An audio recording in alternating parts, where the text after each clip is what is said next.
गुजरात के मुख्यमंत्री भूपेंद्र पटेल ने 29 जुलाई को गांधीनगर में आयोजित संपूर्णता अभियान सम्मान समारोह में भाग लिया।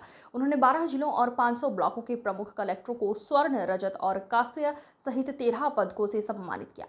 इस अवसर पर गुजरात विधानसभा के अध्यक्ष शंकर चौधरी, मुख्य सचिव पंकज जोशी, नीति आयोग के अतिरिक्त सचिव रोहित कुमार और मुख्यमंत्री के अतिरिक्त मुख्य सचिव श्री M.K. दास उपस्थित थे। कि रोड ज जूझ હતા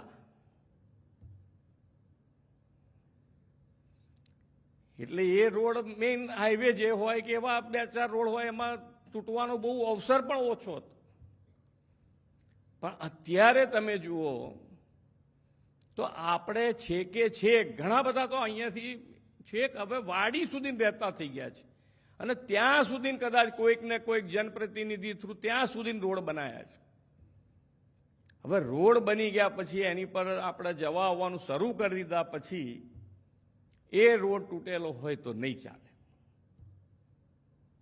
આપણને પ્રેસ મીડિયા દ્વારા જે જોતા હોઈએ છીએ તો એ આપણા માટે કે ભાઈ જ્યાં જ્યાં તૂટ્યા છે ત્યાં સુધારીને આગળ વધો, એના માટે આપણે એનામાં નેગેટિવ ક્યાંય જવાની જરૂર નથી, પણ આપણે જે રોડોનું પ્રમાણ વધારી દીધું છે તો એ રોડો પણ હવે સારા રાખવાની જવાબદારી આપણી છે ને છે, કારણ કે હવે પ્રજાજનોને ટેવ પડી ગઈ છે। બાકી તો તમે જુઓ આ ઇલેક્ટ્રિસિટીની શું પોઝિશન હતી, અત્યાર સુધી કંઈ પ્રોબ્લેમ નહોતો। લોકો એમ કહેતા વાળું ટાઈમે સાહેબને એવું કહેતા કે ભાઈ વાળું ટાઈમે અમને વીજળી આપો, વાળું ટાઈમ એટલે કલાક, સાંજે કલાકની વીજળી આપો ચાલશે ને હવે તમારે અડધો કલાક જો વીજળી ગઈ હોય તો 5 મિનિટ, 10 મિનિટ, 15 મિનિટ, 20 મિનિટ એમ તાલુકો, તાલુકાથી જિલ્લા, જિલ્લાથી આગળ વધીને શહેર ને શહેરથી વધીને છેક ગાંધીનગર સુધી ફરિયાદ પહોંચી જાય અડધો કલાકમાં। તો કેમ? તો કે ભાઈ હવે ટેવ પડી ગઈ છે, બધાને ટેવ છે કે ભાઈ પંખો જોઈશે, એસી જોઈશે, અને એ આપણે વ્યવસ્થા આપી છે તો એને પૂરી કરવાની, વ્યવસ્થિત ચલાવવાની જવાબદારી તરીકે આપણે કામ કરી રહ્યા છીએ। ના, અહીંયા બધા તમે જે છો જવાબદાર લોકો આજે બધા બેઠા છો, એટલે તમે જે કામ કરો એ એક કામ ઓછું થશે તો ચાલશે હવે, પણ જે કરો એ ક્વોલિટી વાળું કામ કરવું પડશે એવું મગજમાં નાખીને જવા। કામ ચાલુ જ રહેવાના છે। આપણે તો વિકસિત ગુજરાત તરફ આગળ વધી રહ્યા છે, અને અહીંયાથી કીધું જેમ નીતિ આયોગે આપણને અત્યારે બતાડે એક્સપ્રેશનલ આપણા ડિસ્ટ્રિક્ટ કે તાલુકા આપણા, એવી જ રીતે એ જ તર્જ ઉપર અહીંયાથી હમણાં શંકરભાઈ કહેતા હતા તો એ આપણે અહીંયા આપણા ત્યાં બનાવી દીધી છે। ગ્રીડની સ્થાપના આપણા ત્યાં થઈ ગઈ છે, ગુજરાત ઇન્સ્ટિટ્યુશન ફોર ટ્રાન્સફોર્મેશન, આની વ્યવસ્થા આખી ઊભી કરી દીધી છે આપણા ત્યાં કે ભાઈ આપણે કયા સેક્ટરમાં ક્યાં છીએ એ આપણને રોજબરોજનો તમારે રોજે રોજ જોવું હોય તો જોઈ શકાય એ સ્ટેજ ઉપર લઈ આવશે। એટલે આપણે હેલ્થ સેક્ટરમાં તકલીફ છે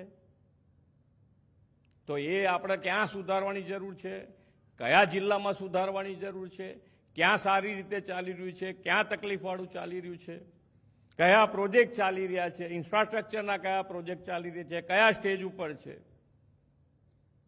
એ દરેકની વ્યવસ્થા આપણને ગુજરાત આ ગ્રીડ જે સ્થાપના કરી છે એમાંથી આપણને મળવાની છે।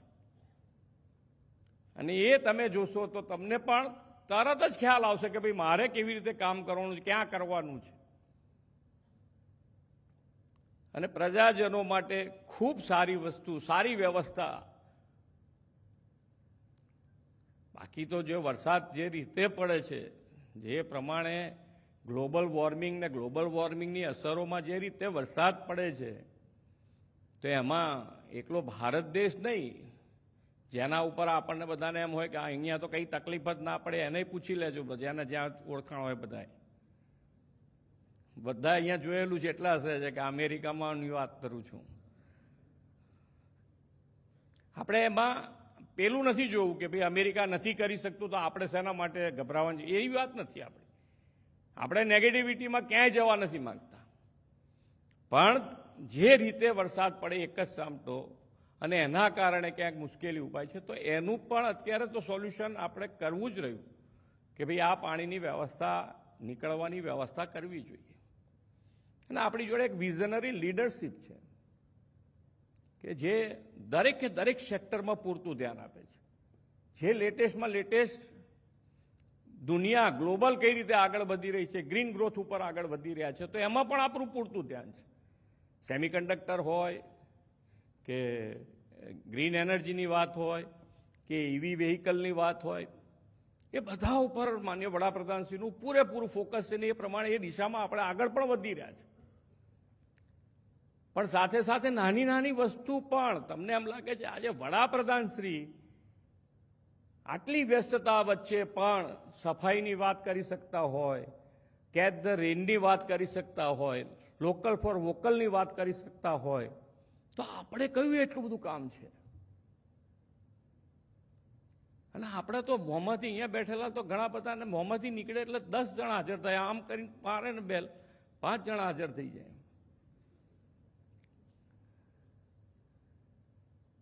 તો એ વ્યવસ્થા જે આપણી છે એને સુદૃઢપણે નીચે ઉતારવી પડે આપણે, કે જુઓ ભાઈ હજુ ક્યાં મુશ્કેલી પડે છે પ્રજાજનોને, કેમ આવવું પડે, આપણી કચેરી સુધી શેના માટે આવવું પડે છે, કયા પ્રોબ્લેમ મેજર છે. તો એ બધું જો આપણે જોઈશું તો મને લાગે છે ત્યાં સુધી આજે જે સંપૂર્ણતા અભિયાન સમારંભ જે કર્યો છે એવો આપણે ગુજરાત માટે કરી શકીએ. અને એમાં એક પણ જિલ્લો કે એક પણ તાલુકો જે વહીવટી તંત્ર, આમાં કેવું છે કે ભાઈ બે આંગળી ચીંધાનું પૂન ઘણી વખત મળી જતું હોય કે ભાઈ હું બેઠો ને તરત જ સારી વસ્તુ થઈ તો મને એનો લાભ મને મળે, પણ કામ તો કોઈ પાછળ કરીને ગયું હોય તારે થાય. પણ બધા જ એમાં દરેકે દરેક નાનામાં નાનો માણસ હોય તો એને મુખ્ય પ્રવાહમાં આપણે લાવીશું, ત્યારે આપણે વિકસિત ગુજરાત તરફ આગળ વધી શકીશું, કે વિકસિત ગુજરાત બનાવીશું. તો એના માટે આ સેચ્યુરેશનનો વિચાર આવ્યો છે. સેચ્યુરેશન એટલે નહીં તો સ્કીમો આપણે જોઈ છે અહીંયા સરકારી તંત્રમાં, એટલે બધાએ છેવટે વાતોય સાંભળ્યું હોય કે પહેલાં તો બનતી હતી કોઈ લેવા જ નહોતું આવતું, ખબર હોય તો લેવા આવે એનો લાભ.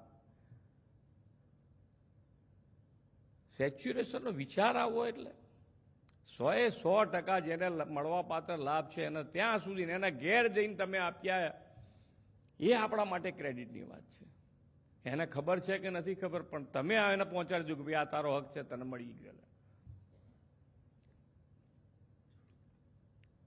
એટલે ખૂબ સારી રીતે કામ થઈ રહ્યું છે, પણ થોડીક માનસિકતા જે છે કે હવે ચાલશે, એમાંથી બહાર નીકળી જાઓ. આપણે ચલાવવું નથી કશી વસ્તુ, સારું જ કરવું, જેટલું એક કામ ઓછું કરો નો પ્રોબ્લેમ, પણ જે કરો એ સારું કરો, કે ભાઈ એમાં ક્યાંય તકલીફ ના હોવી જોઈએ. ક્વોલિટીથી એનું જે માપદંડ થતું હોય માપદંડમાં ક્યાંય એમાં પાછી પાની આપણે કરવાની થતી નથી.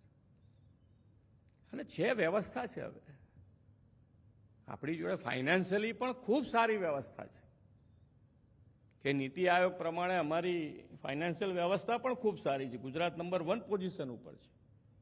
અને કોવિડ પછી પણ એ આપણે પકડી રાખી શક્યા છે. તો આજના દિવસે